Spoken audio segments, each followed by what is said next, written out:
Les policiers arrêtèrent une vieille femme noire, se moquant d'elle et la traitant comme si elle n'avait pas sa place. Ils l'intimidèrent sans relâche, inconscients de la vérité, ils venaient d'arrêter la mère de leur capitaine. Lorsque son fils entra dans le commissariat, leur assurance suffisante se transforma en une panique pure.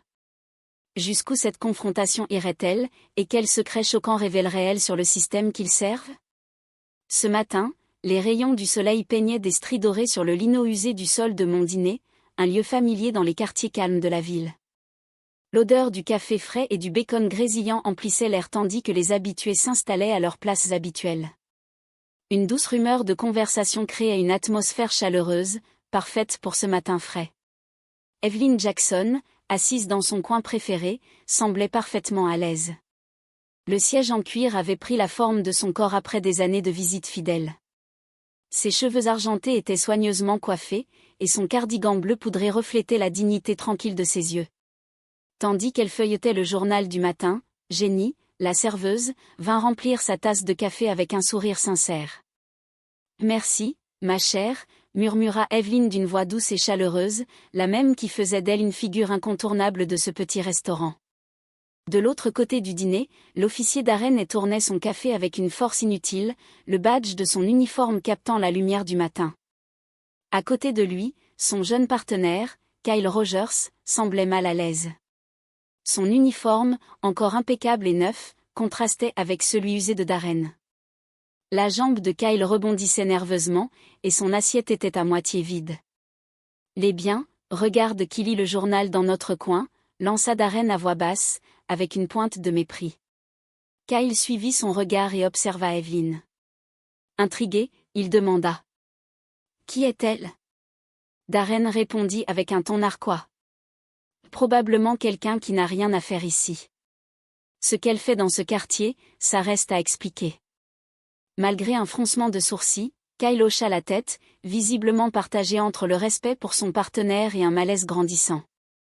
Plus tard, Darren et Kyle suivirent Evelyn en voiture, leurs gyrophares rouges et bleus illuminant la rue calme. Evelyn s'arrêta, posant les mains sur le volant avec un calme maîtrisé. Tandis que Darren s'approchait, l'air suffisant, elle baissa sa vitre. « Permis de conduire et carte grise », demanda Darren, sa main posée nonchalamment sur sa ceinture. Avec des gestes lents et mesurés, Evelyn tendit ses papiers. « Bien sûr, officier », répondit-elle avec calme, bien que l'anxiété commençât à lui peser. Darren, à peine intéressé par les documents, demanda. « Que faites-vous dans ce quartier ?»« Nous avons reçu des rapports d'activités suspectes. » Evelyn répondit calmement. « J'habite à 3 pâtés de maison d'ici.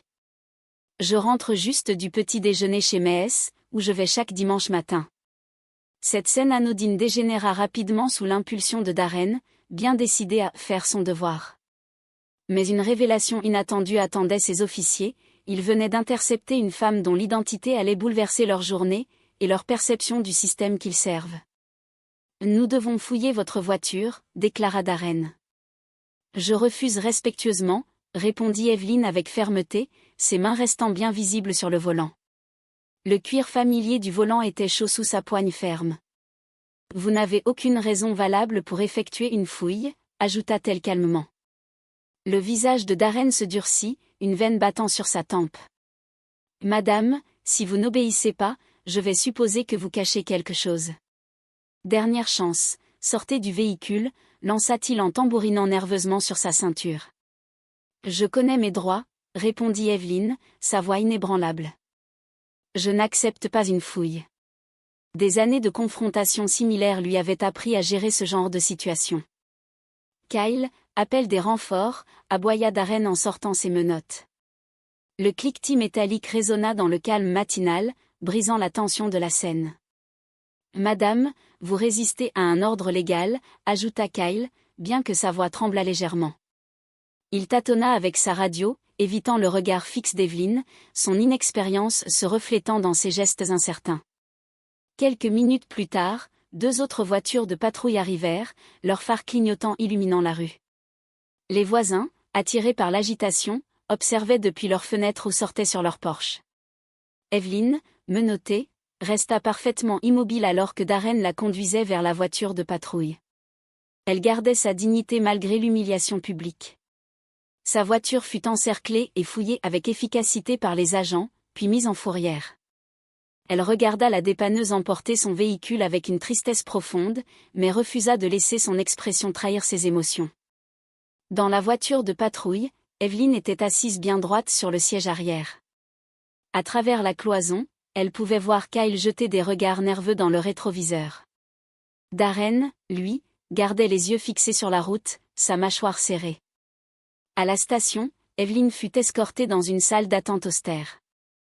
Menottée, elle s'assit avec une posture impeccable, ses mains jointes sur ses genoux. À travers la vitre, elle observait Darren et Kyle discuter à voix basse, jetant des regards furtifs vers elle. Leur incertitude les trahissait. Pendant ce temps, le capitaine Marcus Jackson travaillait dans son bureau, examinant des rapports. Lorsque l'officier Thompson frappa à sa porte, il leva les yeux. « Capitaine, dit Thompson, il y a une situation que vous devriez voir. Les agents et Rogers ont amené une femme âgée. La procédure semble inhabituelle. » Inhabituelle, à quel point, demanda Marcus, son instinct déjà en alerte. Les accusations sont vagues. Une résistance à un officier, mais sans motif clair pour l'interpellation initiale. Marcus se leva brusquement. Où est-elle? Salle d'attente 3, capitaine. D'un pas déterminé, Marcus traversa le commissariat. Les conversations s'arrêtèrent sur son passage, et les lumières fluorescentes projetaient des ombres dures sur le sol en lino. Il ouvrit la porte de la salle d'attente et s'arrêta net. Là, assise avec une dignité indéniable, se trouvait sa mère. « Maman », murmura-t-il, avant que son visage ne se ferme, froid et déterminé. « Les Rogers, dans mon bureau. »« Maintenant », ordonna-t-il d'une voix sèche. Les deux officiers arrivèrent, visiblement nerveux. « L'expliquez-vous » exigea Marcus. « Pourquoi ma mère est-elle en garde à vue ?» Darren tenta une justification maladroite. « Nous avons observé un comportement suspect. Elle semblait ne pas être à sa place dans le quartier. » Marcus pinça les lèvres, sa colère contenue. « Pas à sa place ?» répéta-t-il d'une voix dangereusement calme. « Elle avait aussi un feu arrière cassé », ajouta Darren précipitamment, la sueur perlant sur son front. Marcus éclata. « Vous n'aviez aucun motif pour une fouille. J'ai vérifié sa voiture la semaine dernière, il n'y avait aucun feu arrière cassé. » Evelyn intervint, sa voix ferme mais apaisante. « Rappelle-toi qui tu es et ce que tu représentes, Marcus. » Il respira profondément, se tournant vers les officiers. « Je veux une explication complète, maintenant. » Voyant la force et la sagesse dans les yeux de sa mère, Marcus sentit sa rage se transformer en froide détermination. Ces mêmes yeux qui avaient séché ses larmes d'enfance, célébré ses accomplissements, et guidé ses choix le ramenaient à l'essentiel, l'équité et la justice. Il redressa les épaules et s'adressa aux officiers. « Officiers et Rogers, considérez-vous en congé administratif dès maintenant, en attendant une enquête complète sur cet incident. Je vais personnellement examiner chaque interpellation, chaque arrestation, et chaque plainte déposée contre vous. » Et Rogers déglutirent difficilement, incapables de répondre. Le poids de leurs actions semblait enfin peser sur eux. Evelyn, d'une voix douce mais pleine d'autorité, ajouta. « Fais ce qui doit être fait, Marcus. Mais fais-le bien. » Marcus hocha la tête, ses mâchoires serrées. Il quitta la salle, prêt à entreprendre une enquête qui dépasserait le simple cas de sa mère. Il s'agissait de défendre tous ceux qui avaient été victimes d'un traitement similaire. De retour dans son bureau, Marcus était entouré d'une montagne de dossiers. Il lisait attentivement le rapport de Darren et Kyle sur l'arrestation de sa mère. Plus il avançait, plus son expression s'assombrissait. Leurs affirmations selon lesquelles Evelyn aurait été agressive ou hostile ne concordaient pas avec les notes du poste de réservation, qui la décrivait comme calme et coopérative. Faisant appel à ses années d'expérience, Marcus plongea dans les dossiers personnels des deux agents. Ce qu'il découvrit le fit frémir, une longue liste de plaintes pour force excessive, profilage racial et harcèlement, toutes rejetées avec des enquêtes superficielles. 3 plaintes le mois dernier seulement, marmonna-t-il en consultant les documents. Kyle, bien que moins expérimenté, semblait déjà suivre les mauvaises habitudes de Darren. Ensemble, ils formaient un duo qui renforçait des comportements toxiques. À l'extérieur du bureau, Darren et Kyle se tenaient près de la fontaine à eau, jetant des regards nerveux vers la porte. « Il est là-dedans depuis des heures », murmura Kyle, broyant un gobelet en papier entre ses mains tremblantes. « Détends-toi », répondit Darren avec assurance. « Le lieutenant Price nous couvrira. Ça finira comme les autres fois. » Mais dans le bureau, Marcus prenait une décision. Il appuya sur l'interphone. « Envoyez-moi et Rogers. » Les deux hommes entrèrent. Darren arborait son arrogance habituelle, tandis que Kyle semblait une ombre de lui-même. « À effet immédiat, » annonça Marcus, « vous êtes réaffecté au bureau administratif en attendant un examen complet de votre conduite. » Darren sourit, mais le masque tomba rapidement. « Vous ne pouvez pas faire ça, » protesta-t-il. « Tout ça pour un malentendu ? » « Il ne s'agit pas de cet incident en particulier, » répondit Marcus, sa voix glaciale. « J'ai passé en revue vos dossiers. Ils révèlent des problèmes graves et récurrents. » Les mots résonnèrent comme des coups de marteau. Darren serra les poings, tandis que Kyle semblait prêt à s'effondrer. « Sortez de mon bureau, » conclut Marcus. Les deux officiers quittèrent la pièce, leurs épaules alourdies par une colère et une peur bien réelles. Depuis la fenêtre de son bureau, Marcus observa les deux hommes rejoindre leur poste. Leurs murmures étaient teintés d'inquiétude, leurs certitudes ébranlées. Dans la salle d'attente, Evelyn attendait toujours, immobile sur sa chaise. Son alliance, ternie par les années, attrapait la lumière froide des néons. Sa posture droite et son calme imposant transformaient la pièce austère en une scène d'autorité silencieuse. Elle avait élevé son fils avec des principes solides, et aujourd'hui, elle voyait ces mêmes principes en action. Marcus n'était pas simplement un capitaine de police, il était un homme qui défendait ce qui était juste. Le poids de la sagesse. Marcus entra dans la salle d'attente, sa mâchoire serrée et l'insigne de capitaine brillant sur sa ceinture. Ses yeux sombres, pleins de colère contenue, se posèrent sur sa mère. Evelyn, assise avec une dignité tranquille, lui sourit doucement, les coins de ses yeux se plissant d'affection maternelle. « Maman, je suis désolé pour tout ça. Je vais demander des comptes à ces officiers, » dit-il, la voix tendue. Evelyn l'interrompit doucement. « Viens t'asseoir, Marcus. » Il s'affala sur la chaise en face d'elle, passant une main sur son visage, visiblement épuisé. « Je veux que tu portes plainte. Ce qu'ils ont fait est inacceptable, » lança-t-il avec passion.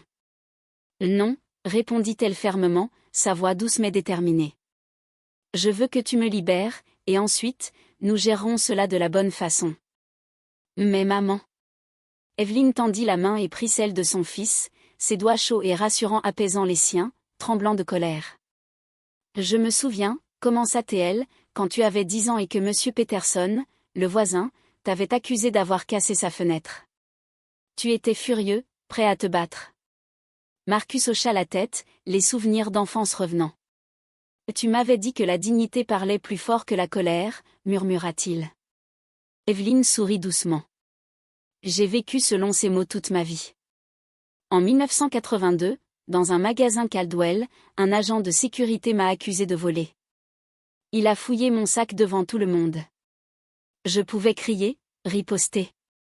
Mais j'ai montré mes reçus et je suis parti la tête haute. Ensuite, j'ai écrit une lettre au propriétaire, et cet agent a été renvoyé. Marcus écoutait attentivement, son expression se transformant, l'admiration prenant le pas sur la frustration. « Tu ne m'as jamais raconté cette histoire, » dit-il doucement. « Parce qu'il ne s'agissait pas de cet agent. Il s'agissait de changer le système, pas seulement de punir un individu. » Elle lui serra la main, son regard pénétrant. « Oui, ils doivent être tenus responsables. Mais fais-le pour les bonnes raisons, Marcus, pas parce qu'ils ont arrêté ta mère, mais parce que ce qu'ils ont fait est mal, point final. » Il soupira profondément, ses épaules se détendant légèrement. « Tu as raison. Comme toujours. » Evelyn sourit, un mélange de tendresse et de fierté. « Bien sûr que j'ai raison. Maintenant, va traiter les papiers pour ma libération. » Une tension palpable. Le soleil du matin baignait le commissariat d'une lumière froide, mais l'atmosphère était lourde. Dans la salle de repos, Darren tenait son café intact, sa voix dégoulinant d'amertume. 20 ans dans la police, et je suis coincé à remplir des papiers parce que la maman du capitaine a eu une mauvaise journée. Kyle Rogers, debout près de lui, hocha la tête avec hésitation. Ce n'est pas juste, murmura-t-il, bien que sa voix manquât de conviction. Darren, enhardi par l'attention des autres officiers, continua à se plaindre. Nous faisions simplement notre travail. Mais non, quand on a des liens familiaux, ça ne compte plus. Les murmures se propagèrent dans les couloirs comme une traînée de poudre. Les officiers se regroupaient en petits groupes, chuchotant entre eux, leur conversation se taisant à chaque passage de Marcus. Certains détournaient les yeux, d'autres laissaient transparaître un mépris à peine dissimulé. « Il n'a jamais regardé nos dossiers avant », marmonna un agent. Mais sa mère se fait arrêter, et soudain, tout le monde est sous enquête. Un capitaine face à la vérité. Dans son bureau, Marcus travaillait méthodiquement, entouré de piles de dossiers. Chaque page qu'il lisait ajoutait à son dégoût. Ce n'était pas seulement Darren et Kyle. Un réseau de comportements toxiques se révélait, soigneusement dissimulé sous des couches de bureaucratie. Des plaintes pour profilage racial, harcèlement et usage excessif de la force remontaient à des années, systématiquement ignorées ou minimisées. Marcus soupira profondément, sentant le poids de la responsabilité. Lors des réunions, il était confronté à des réponses laconiques, des regards hostiles, et une atmosphère tendue. Même les plaisanteries habituelles avaient disparu, remplacées par un silence pesant. Quand la nuit tomba, il resta seul dans son bureau, entouré d'épreuves accablantes. La lumière de sa lampe projetait des ombres sur ses traits fatigués. Il savait que cette enquête allait au-delà de sa mère. C'était une lutte pour redresser un système gangrené, une bataille qu'il ne pouvait pas fuir.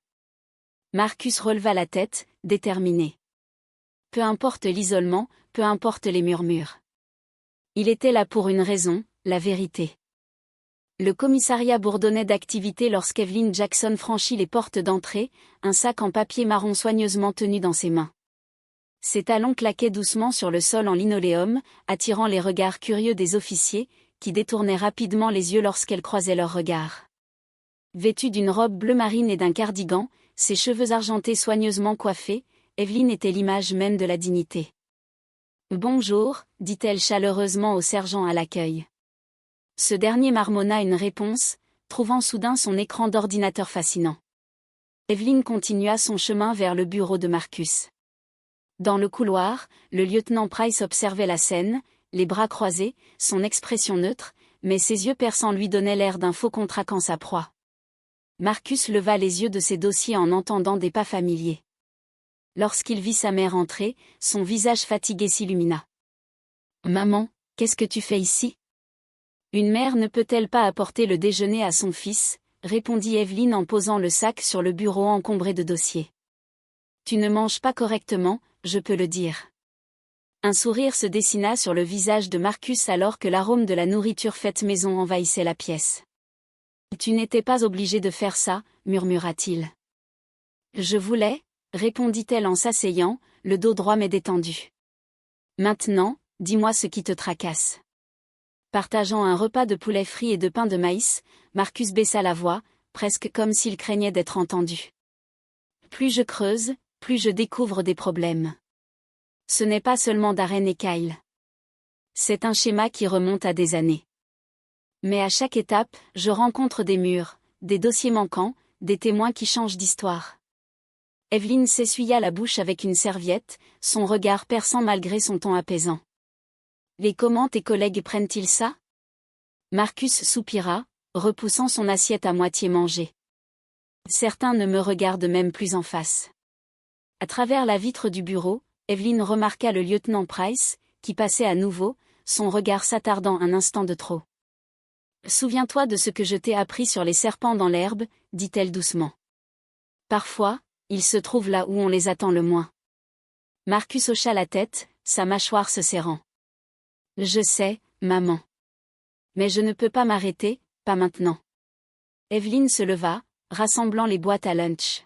« Fais juste attention à qui tu fais confiance. Même ceux qui sourient le plus peuvent cacher des dents acérées. En quittant le bureau, Evelyn croisa à nouveau le lieutenant Price dans le couloir. Leurs regards se croisèrent brièvement, un échange silencieux chargé de tension. Evelyn garda une expression impassible, mais un froid palpable semblait émaner de cet homme. Marcus observa sa mère disparaître dans le couloir, puis se retourna vers ses dossiers, puisant sa force dans la sérénité de sa mère. Quelques instants plus tard, le lieutenant Price frappa à la porte, puis entra sans attendre de réponse.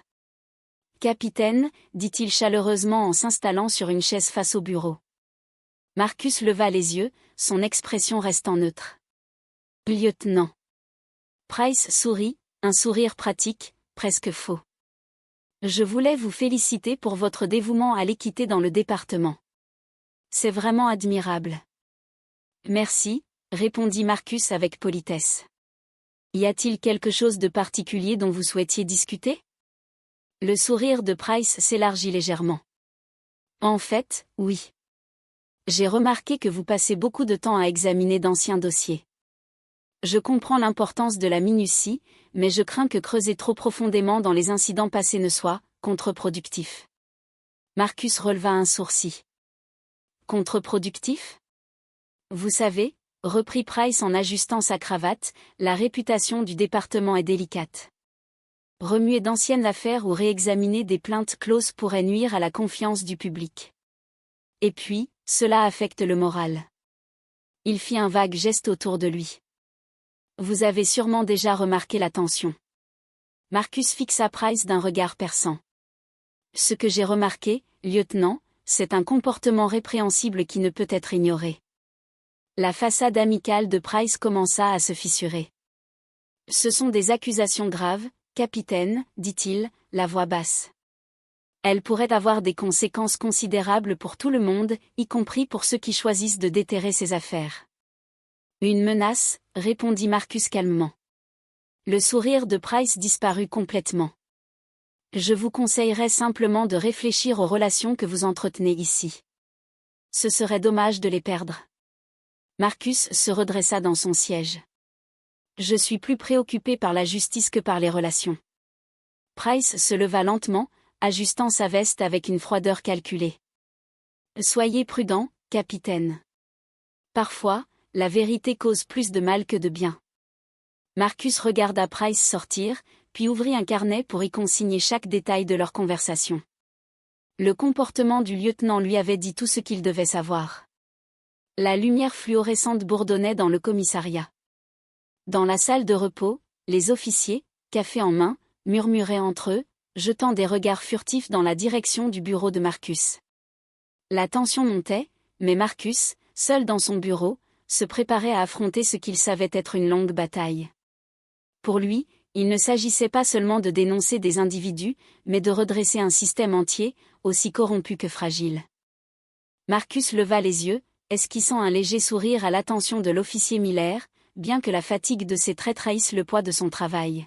« Merci, Johanna, déposez-les ici, s'il vous plaît, » dit-il en désignant un coin dégagé de son bureau encombré. Johanna s'avança, tenant une pile de dossiers qu'elle posa avec soin. Elle hésita un instant, jetant un regard rapide autour d'elle avant de parler.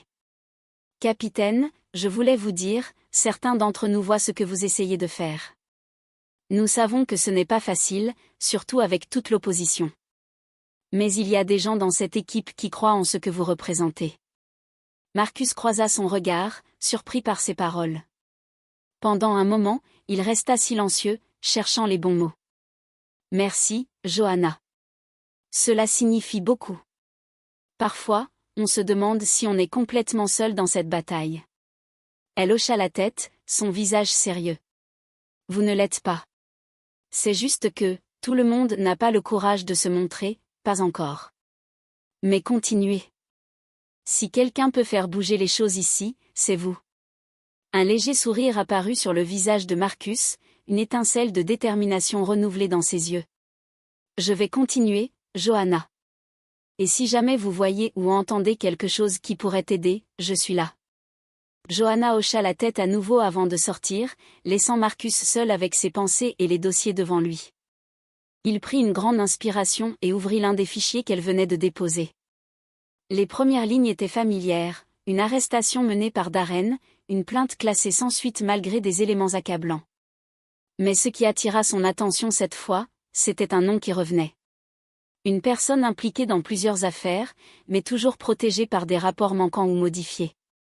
Marcus tapota son stylo sur son bureau, la connexion commençant à se dessiner dans son esprit.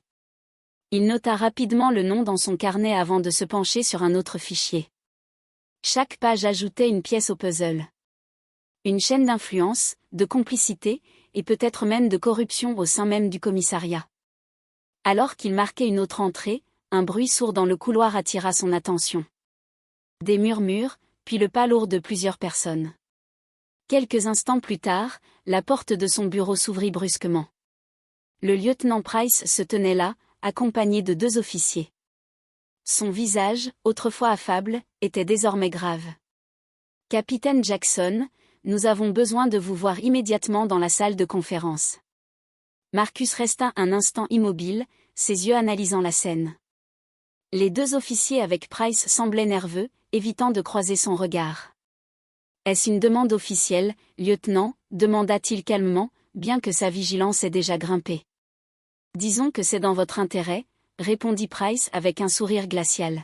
« Vous ne voudriez pas que des rumeurs se répandent. » Marcus se leva lentement, fermant son carnet avant de le ranger dans le tiroir de son bureau. Il savait qu'il entrait dans la gueule du loup, mais il était prêt. Tandis qu'il suivait Price dans le couloir, il se rappelait les mots de sa mère. « Surveille ton dos, mais n'oublie pas pourquoi tu te bats. » Les paroles d'Evelyn résonnèrent profondément en Marcus, et il sentit son esprit commencer à se recentrer. Elle avait raison, il ne s'agissait pas seulement de réagir aux attaques de Price, mais de construire une stratégie plus grande, plus solide, pour exposer la vérité. « Merci, maman, » murmura-t-il, un soupçon de sourire adoucissant ses traits fatigués. Evelyn posa une main légère sur celle de son fils avant de se lever avec grâce.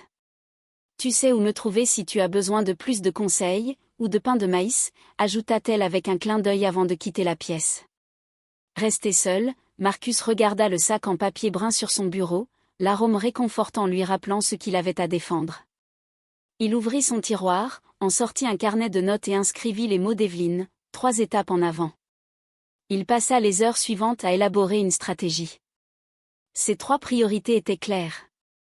Rassembler des preuves irréfutables, Marcus savait que chaque document, chaque témoignage et chaque irrégularité devait être soigneusement compilés.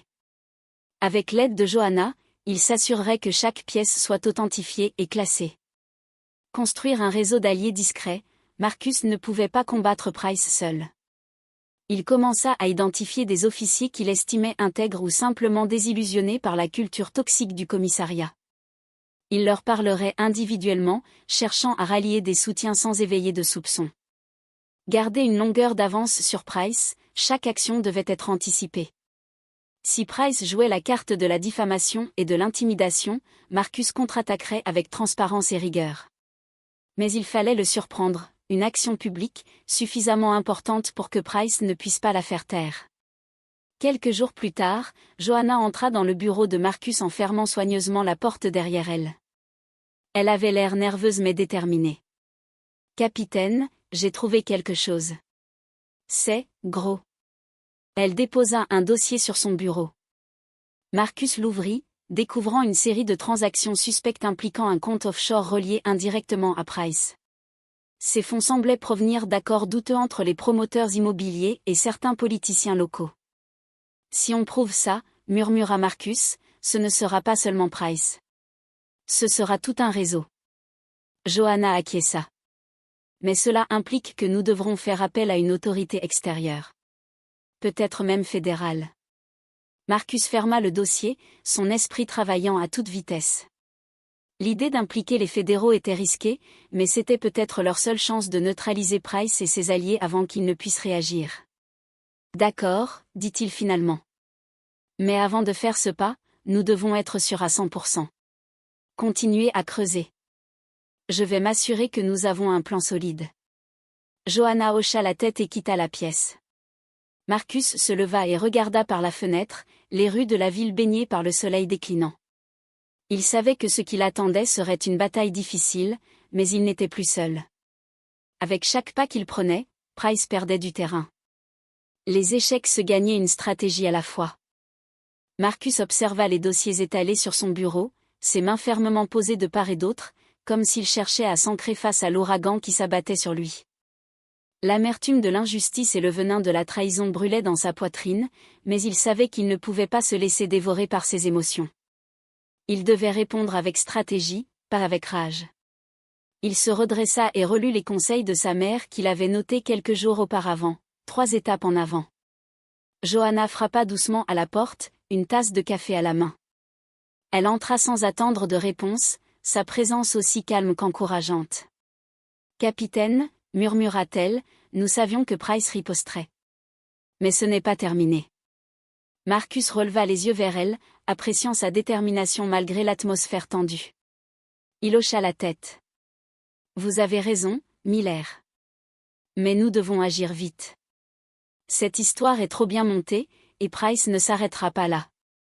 Johanna posa le café sur le bureau et sortit discrètement une clé USB de sa poche. J'ai trouvé ça hier soir dans le répartiteur. Ce sont des copies des ordres que Price a donnés à Hay et Rogers pour réajuster certains rapports. C'est subtil, mais ça prouve qu'il a falsifié des preuves. J'ai aussi entendu des conversations dans la salle de pause qui confirment qu'il a orchestré cette attaque contre vous. Marcus attrapa la clé USB, un mélange de soulagement et de gratitude traversant son regard. Bon travail, Johanna. Mais nous avons besoin de plus. Si nous ripostons maintenant, il trouvera un moyen de tout étouffer. Alors, que faisons-nous ? Demanda Johanna. Marcus réfléchit un instant, ses pensées tournant à toute vitesse. Mobiliser un soutien externe. Marcus décida de contacter un avocat spécialisé en corruption et un journaliste indépendant qu'il savait intègre. S'il pouvait prouver que les accusations contre lui étaient fausses et que Price manipulait le système, l'affaire pourrait exploser au grand jour, hors de l'emprise de Price. Rassembler des preuves solides et irréfutables. Chaque élément trouvé par Johanna, chaque conversation enregistrée, chaque document falsifié devait être sauvegardé et analysé. Marcus envisageait même de demander l'aide d'un détective privé pour compléter leurs informations. Reprendre le contrôle de la narration. Price jouait sur l'apparence et les rumeurs. Marcus devait rétablir sa propre crédibilité. Il prévoyait une déclaration publique concise, affirmant sa détermination à coopérer avec une enquête indépendante tout en dénonçant les manipulations internes. Plus tard dans la journée, alors que Marcus travaillait dans son bureau, le lieutenant Price entra sans frapper. Son sourire suffisant et sa posture décontractée étaient presque trop théâtraux.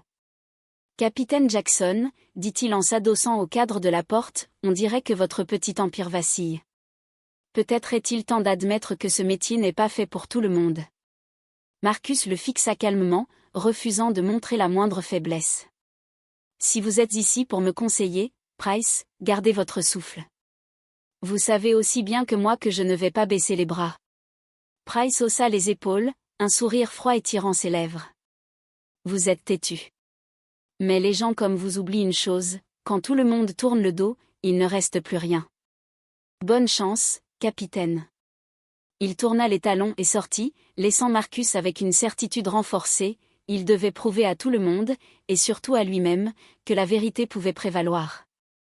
Cette nuit-là, Marcus resta tard au bureau, rassemblant ses preuves et coordonnant son équipe discrète. Johanna lui envoya plusieurs nouveaux éléments, y compris des témoignages anonymes d'officiers fatigués de la corruption. Ils savaient que le chemin serait long, mais ils avaient une chose que Price sous-estimait, la volonté de ne jamais abandonner. Le jeu d'échecs avait commencé, et Marcus était prêt à jouer pour gagner. L'atmosphère au commissariat s'était tendue, chaque geste semblait chargé de sous-entendus, chaque regard échangé portait des soupçons. Pourtant, Marcus et Johanna avançaient avec une détermination tranquille. La visite d'Evelyn Jackson au lieutenant Price avait créé une onde de choc silencieuse. Sa manière de confronter les injustices, armée de calme et d'assurance, avait ébranlé le lieutenant bien plus qu'il ne voulait l'admettre. De retour dans son bureau, Marcus étalait avec Johanna les preuves sur la grande table de la salle de réunion. Chaque document, chaque lien révélé grâce à l'analyse méticuleuse de Johanna, tissait un réseau clair de corruption. Les paiements, les arrestations, les liens avec des sociétés écrans, c'était un puzzle qui se mettait en place. Ces 12 officiers que vous avez identifiés, Johanna, sont la clé, dit Marcus, son regard fixé sur les rapports. S'ils témoignent, ce sera terminé pour Price.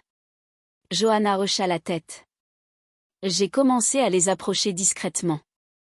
2 m'ont déjà confié des informations, mais ils ont peur.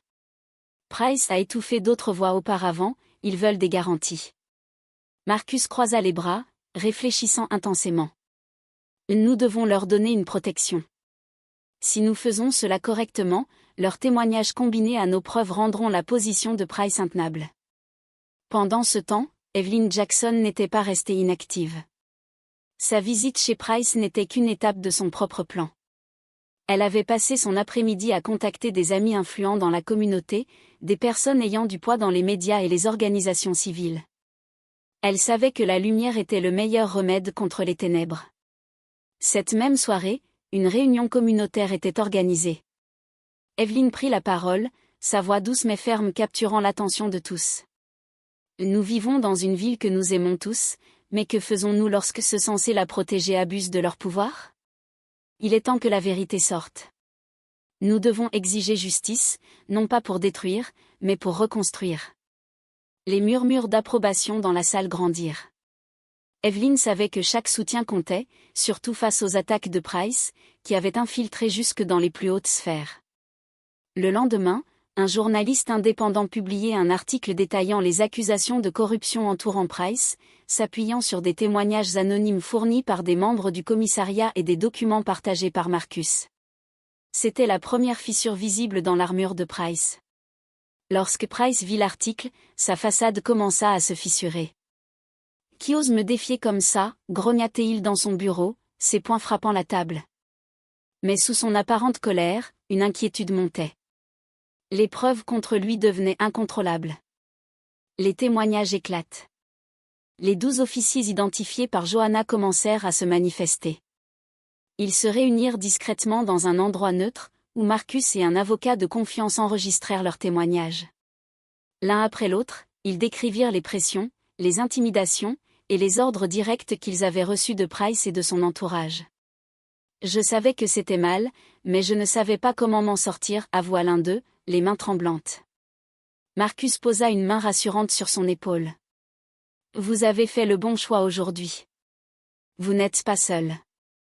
La tension dans le bureau de Price était palpable, chaque parole échangée entre ses officiers résonnait comme un écho de leur propre culpabilité. Il les observait avec méfiance, analysant chaque geste, chaque regard fuyant. Les aveux de Darren et Kyle étaient une brèche dans son empire, et bien qu'il tente de maintenir une façade imposante, le stress et la peur perçaient à chaque instant. De son côté, Marcus se préparait pour l'audience du comité de surveillance. Chaque minute comptait, et la possibilité de voir Price tomber se rapprochait à grands pas. Les documents étaient méticuleusement ordonnés, les témoignages de Darren et Kyle enregistrés, les preuves financières qui liaient Price à des transactions douteuses, tout était prêt. Pourtant, une dernière chose pesait lourdement sur ses épaules, la sécurité des témoins. La menace de Price était toujours présente, et malgré la protection offerte par le bureau du maire, rien n'était garanti dans le monde corrompu dans lequel ils évoluaient. Johanna, de son côté, restait une alliée précieuse, son analyse rigoureuse ayant permis de lier tous les indices ensemble. À ses côtés, Evelyn Jackson, ce pilier de sagesse et de résilience, avait offert à Marcus un soutien moral inestimable. Ses paroles, simples mais profondes, résonnaient encore dans sa tête, la vérité a son propre pouvoir. Ce pouvoir, Marcus le savait maintenant, allait briser les chaînes de Price. Au matin de l'audience, l'air était électrique, chargé de l'énergie des derniers préparatifs. Les policiers chuchotaient dans les coins, certains osant à peine échanger un mot, d'autres nerveusement scrutant les visages de leurs collègues. Price, déstabilisé, cherchait des alliés parmi ses hommes, mais sa confiance commençait à se fissurer. Le vent avait tourné, et il ne pouvait plus cacher les éclats de son empire corrompu. Le moment crucial arriva. Marcus et ses témoins entrèrent dans la salle d'audience du comité de surveillance. Le silence pesant qui s'installa lorsqu'ils prirent place ne fit qu'accentuer l'importance de ce qui allait se jouer. Price, toujours aussi sûr de lui, s'assit à l'autre bout de la salle, entouré de ses partisans. Marcus prit la parole en premier, sa voix calme mais inflexible. Ce que vous allez entendre aujourd'hui ne relève pas de la spéculation. Nous avons des preuves, des témoins, et des documents qui lient le lieutenant Price à des actes de corruption systématiques. Nous avons découvert un réseau de falsification de rapports, de paiements illégaux, et d'intimidation. Les membres du comité se penchèrent en avant, captant chaque mot. Les témoignages de Darren et Kyle furent lus à haute voix. L'audience prit un tournant décisif lorsque les enregistrements des aveux furent diffusés. Le regard de Price se durcit, son visage se décomposant lentement, mais il restait encore une lueur d'arrogance dans ses yeux. Après une longue délibération, le comité décida de mener une enquête officielle sur les agissements du lieutenant Price. Mais ce ne fut pas une victoire complète. Price, dans un dernier acte de défi, chercha à discréditer les témoins et à enterrer l'affaire sous des montagnes de paperasse et de pression politique. Mais la vérité, désormais bien ancrée dans l'opinion publique et les cercles judiciaires, se propageait inexorablement. Le comité annonça que des mesures immédiates seraient prises pour réformer le commissariat et restaurer la confiance du public. Price fut suspendu dans l'attente de l'enquête, mais le mal était fait. Les réseaux de corruption avaient été exposés, et il ne pourrait plus jamais revenir à son ancien pouvoir. Dans les semaines qui suivirent, le commissariat entra dans une phase de reconstruction. Marcus, épaulé par Joanna et d'autres alliés, commença à rétablir des procédures rigoureuses pour empêcher toute nouvelle dérive. Le public, bien que choqué par l'étendue du scandale, commença à voir un nouveau visage de la justice. Evelyn, quant à elle, continua de jouer un rôle clé dans la mobilisation communautaire.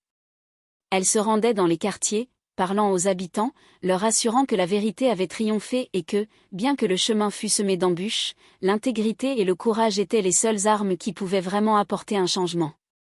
La route vers la guérison serait longue, mais Marcus savait qu'ils avaient désormais une base solide. Ils avaient exposé la vérité, et rien ni personne ne pourrait jamais la dissimuler à nouveau. Lorsque les preuves furent complètes, Marcus transmit un dossier béton au commissaire et aux autorités judiciaires. Quelques jours plus tard, une descente discrète fut organisée dans le bureau de Price. L'homme tenta de nier avec véhémence les accusations, mais les preuves contre lui étaient accablantes: transfert d'argent, communications interceptées, et témoignages.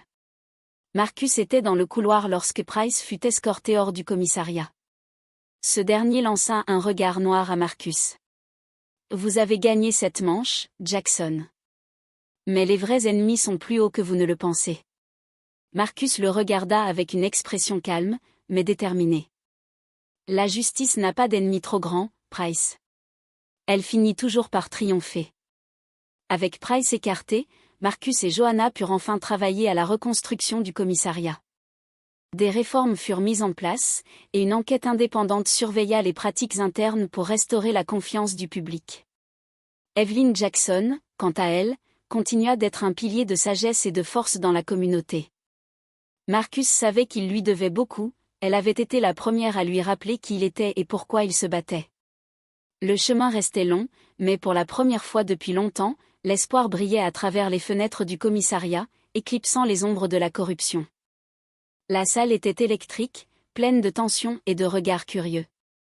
Marcus Jackson, en uniforme impeccable, se tenait droit devant le comité de surveillance. Son visage était sérieux, mais une détermination tranquille émanait de lui, une confiance forgée par des années de lutte pour la justice. Alors qu'il exposait méthodiquement les preuves, il sentait le poids de l'histoire se jouer devant lui. Les accusations fabriquées par Price étaient maintenant contrebalancées par des témoignages honnêtes, par des documents et des enregistrements qui dévoilaient l'étendue de la corruption au sein du commissariat. La conversation entre Darren et Kyle, enregistrée au moment où ils avaient révélé les manipulations de Price, faisait basculer la pièce.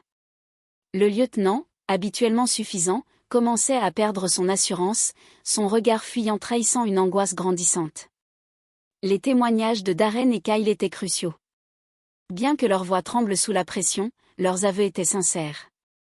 Darren, toujours réticent à confronter Price directement, expliqua comment il avait été manipulé. Kyle, quant à lui, confirma le lien direct entre Price et les manipulations dans le commissariat.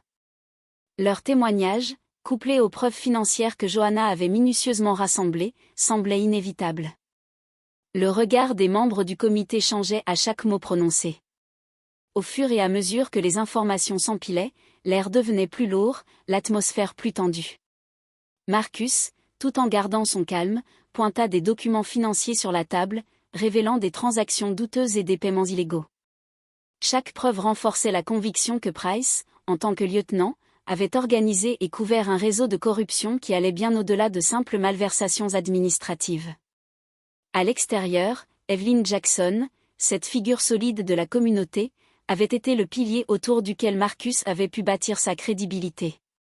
Lors de son intervention en public, son discours magnétique avait redonné espoir à ceux qui doutaient encore. Les accusations contre mon fils ne sont pas seulement fausses, elles sont une tentative de faire taire la vérité, avait-elle clamé, ses mots résonnant dans l'air.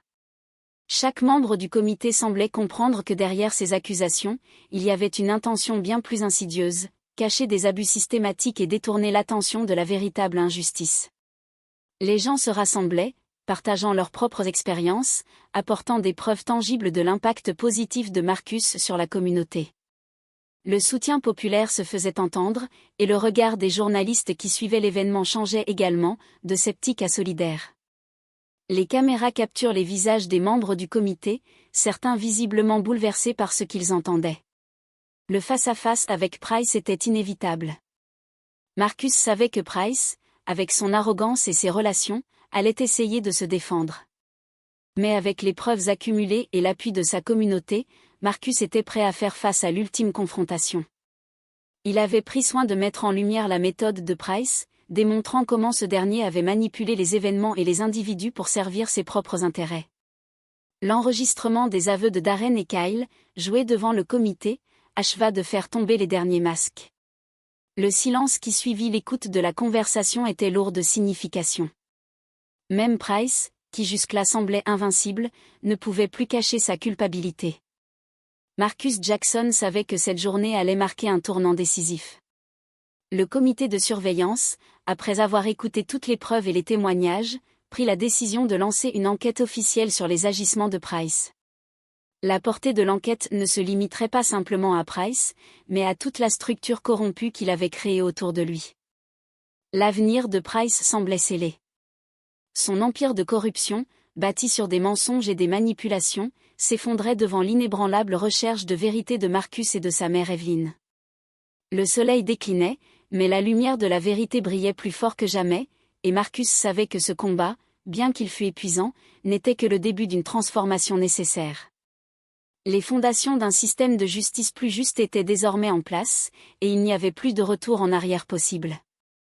Les tensions dans le commissariat étaient palpables alors que les derniers événements se déroulaient.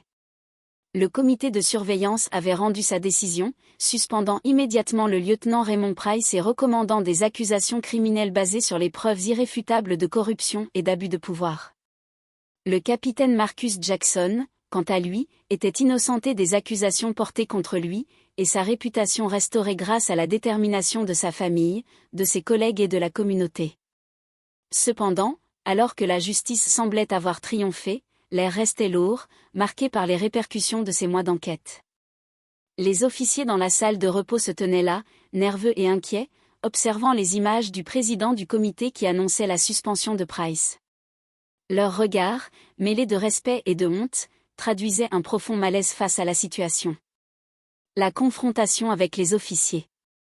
La scène dans la salle de repos, où Darren et Kyle se tenaient devant Evelyn Jackson, marquait un tournant important. Ils étaient là, deux officiers, confrontant leurs erreurs, leurs préjugés et leurs actions passées. La honte et la culpabilité se lisaient sur leurs visages, leur corps tendu par l'inconfort de l'instant. C'était un moment de rédemption, mais aussi un moment de réflexion. Evelyn, calme et digne, écouta leurs excuses sans interruption.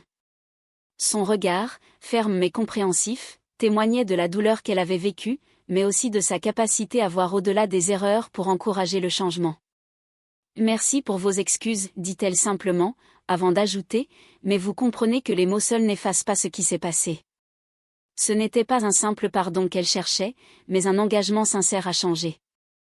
Les leçons à tirer. Evelyn poursuivit avec sagesse, leur rappelant que le véritable changement ne se mesurait pas en paroles, mais en actions concrètes. Elle leur expliqua que chaque jour, ils devraient examiner leurs préjugés, non seulement pour éviter de répéter les erreurs passées, mais aussi pour s'assurer qu'ils traitent chaque individu avec le respect et la dignité qu'il mérite, quel que soit son statut ou son apparence. Cela signifie prendre la parole lorsque vous voyez les autres faire de même, ajouta-t-elle, soulignant que la responsabilité allait bien au-delà de leurs actions personnelles.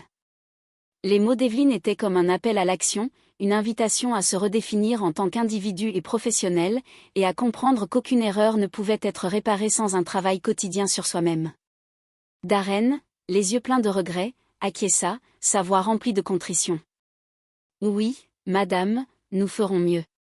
Un nouveau départ. La scène dans la salle de repos marquait la fin d'un chapitre, mais aussi le début d'un processus de guérison pour les officiers. Marcus, quant à lui, avait déjà commencé à préparer le terrain pour un avenir plus juste au sein du département. Après la suspension de Price et son inculpation, il savait que la route vers la rédemption de la police ne serait pas facile. Il fallait maintenant reconstruire un département basé sur la confiance et l'intégrité, et cela commencerait par de petites actions quotidiennes. L'ombre de la corruption n'avait pas disparu en un jour, mais les premières fissures étaient apparues. Le changement était amorcé. Mais comme le souligna Evelyne à Marcus plus tard, ce n'était que le début. Le début du changement et la promesse de rédemption. Darren, avec un regard sincère, croisa celui d'Evelyne pour la première fois, marquant un tournant significatif dans leur relation. « Je vous le promets, Madame Jackson, je ne changerai plus d'excuses. Je ne regarderai plus de l'autre côté, dit-il d'une voix ferme. Kyle, à ses côtés, ajouta doucement, nous voulons faire partie de la solution. Ces mots, simples mais lourds de sens, étaient une reconnaissance de leurs fautes passées et un engagement à changer.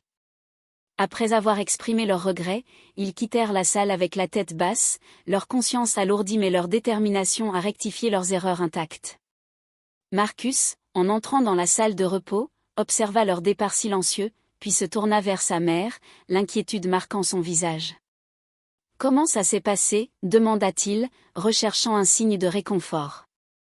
Evelyne, avec sa sagesse habituelle, répondit calmement, « L'heure nous le dira. » Le discours de Marcus sur le changement.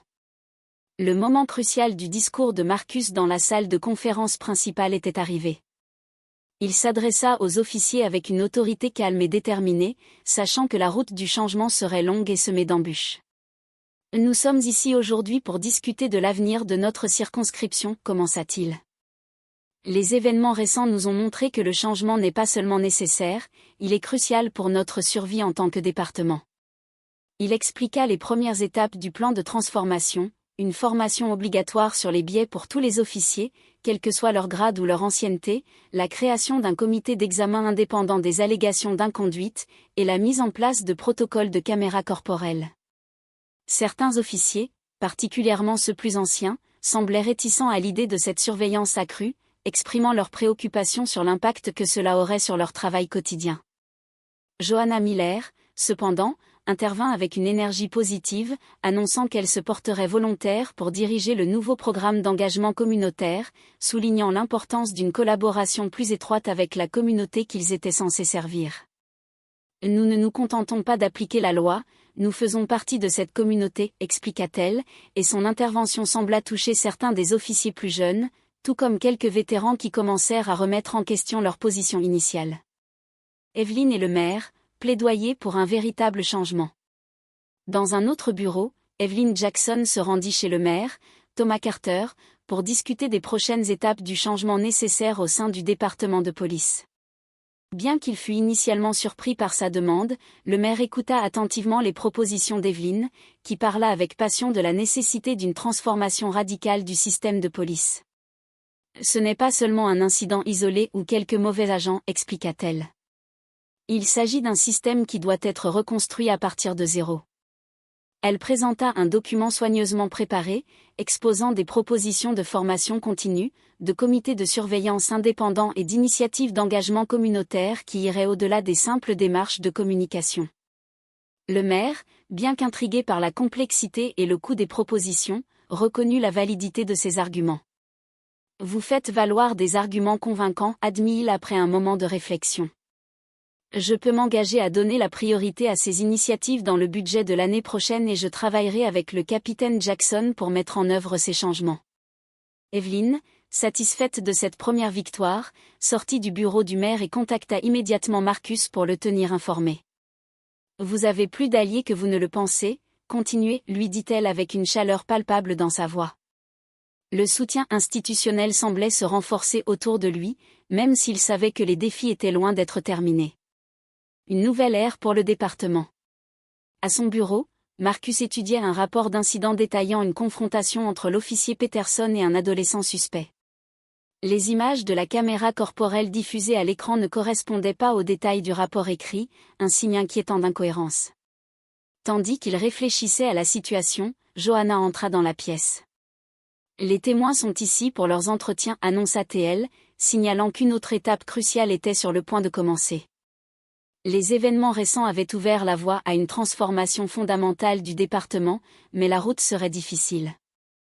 La vigilance, la transparence et l'engagement de chacun seraient nécessaires pour reconstruire la confiance avec la communauté et les officiers eux-mêmes. Mais grâce à des actions concrètes, des engagements sincères et un soutien institutionnel croissant, le changement semblait désormais possible. Le tournant dans la gestion du conflit et les mesures disciplinaires. Marcus, après avoir mis en pause la vidéo incriminant l'officier Peterson, choisit d'utiliser la salle de conférence B pour une réunion plus intime. La tension était palpable parmi les sergents et les lieutenants qui s'étaient rassemblés autour de la table.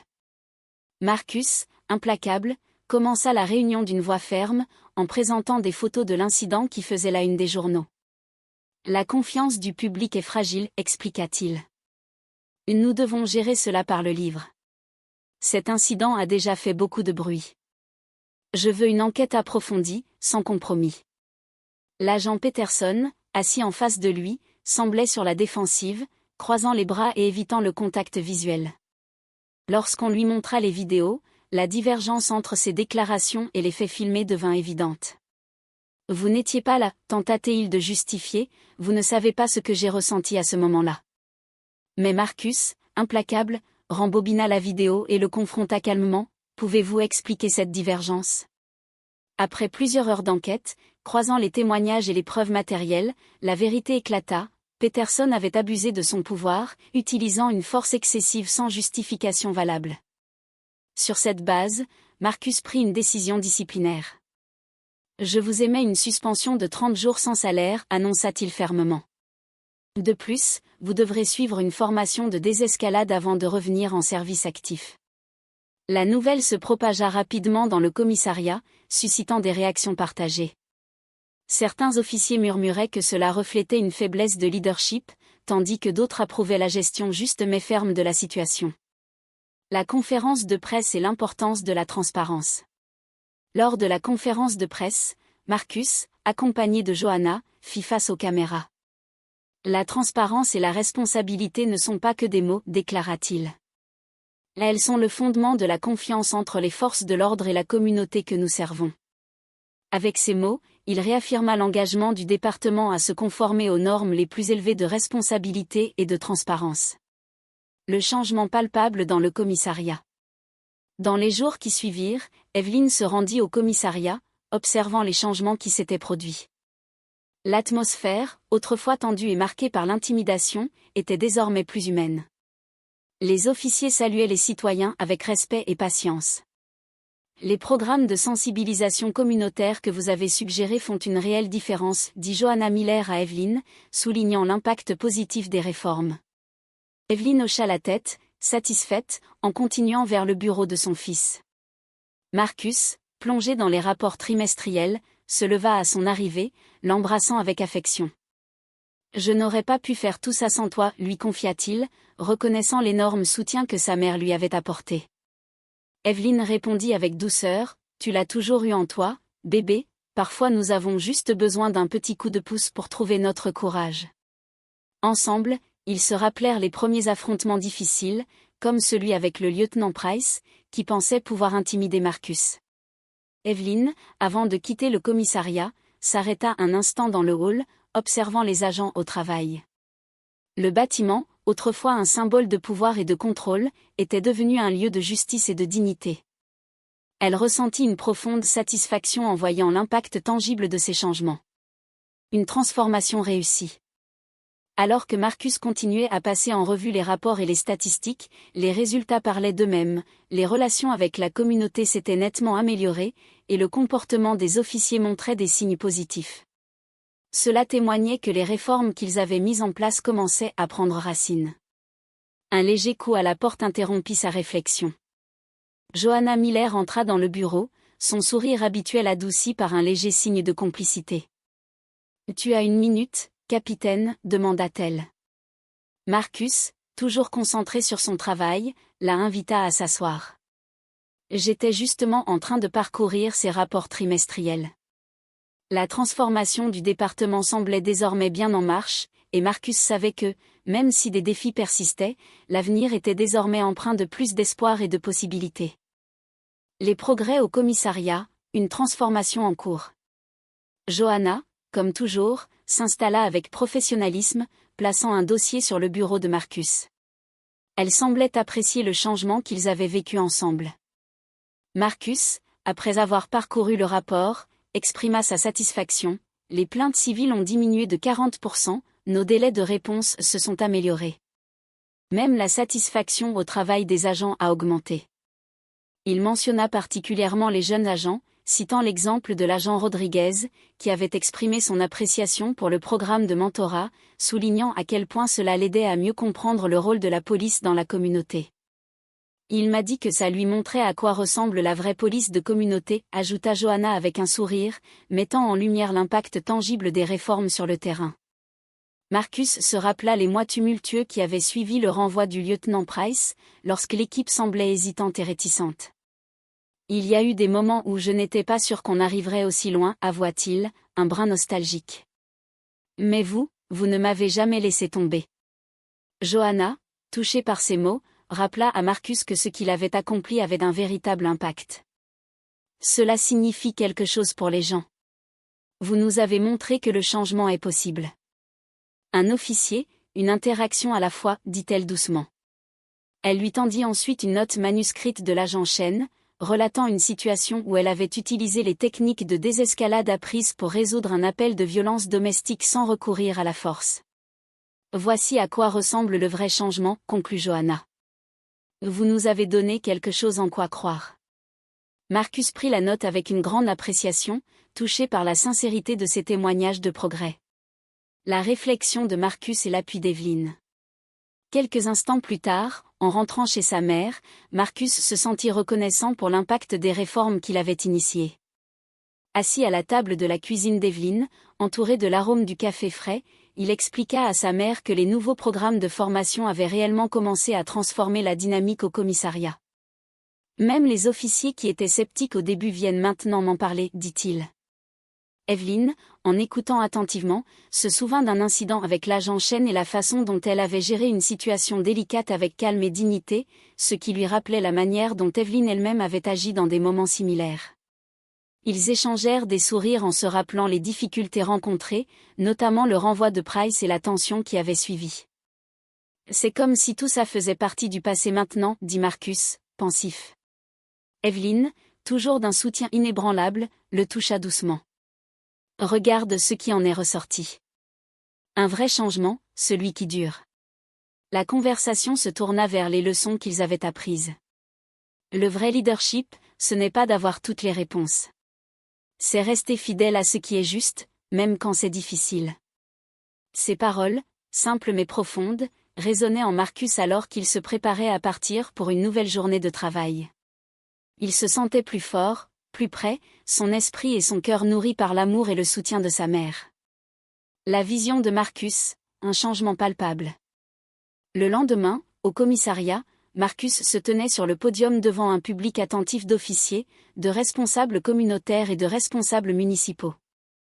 Le commissariat avait bien changé en 6 mois, les murs austères, autrefois froids et institutionnels, étaient désormais décorés de photographies d'interactions positives entre les officiers et la communauté, avec des centres de table ornés de fleurs bleues et blanches, symbolisant la paix et l'harmonie. Marcus prit la parole d'une voix ferme et claire, ce département a traversé un moment critique. Nous pouvions soit continuer sur une voie qui endommageait la confiance, soit choisir la transformation. Ce discours marquait non seulement le progrès, mais aussi la détermination de Marcus à poursuivre sur la voie du changement. Il savait que la route n'était pas encore terminée, mais chaque jour apportait de nouvelles preuves que leur travail acharné portait des fruits.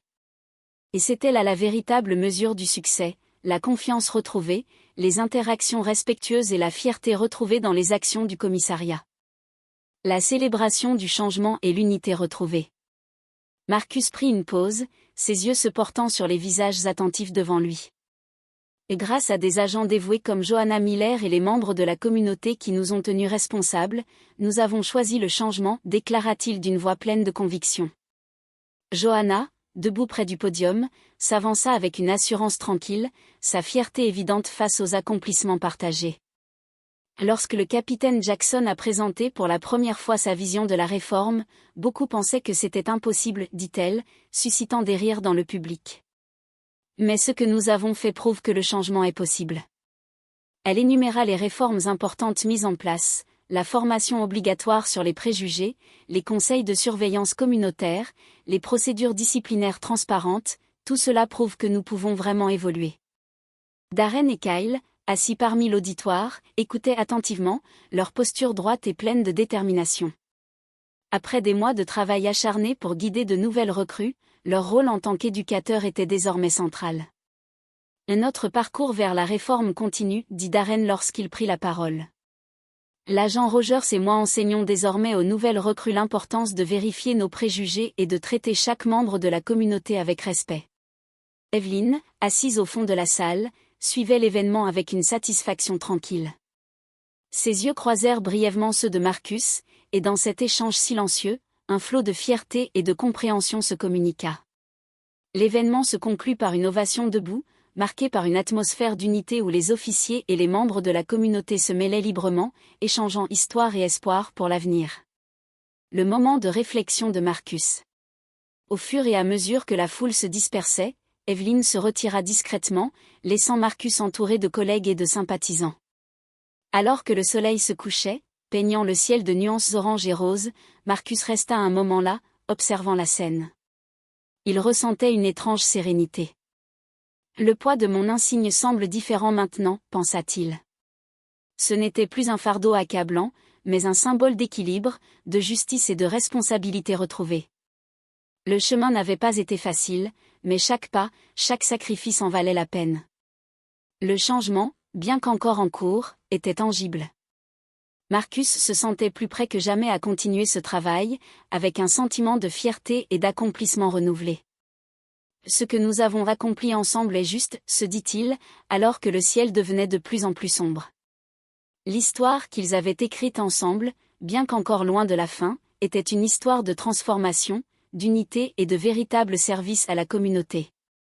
Et tandis qu'il s'éloignait de la salle, prêt à retourner à son rôle de leader, il savait que ce n'était que le début d'un voyage plus grand encore, un voyage où chaque jour était une occasion de choisir la voie de la justice et du service.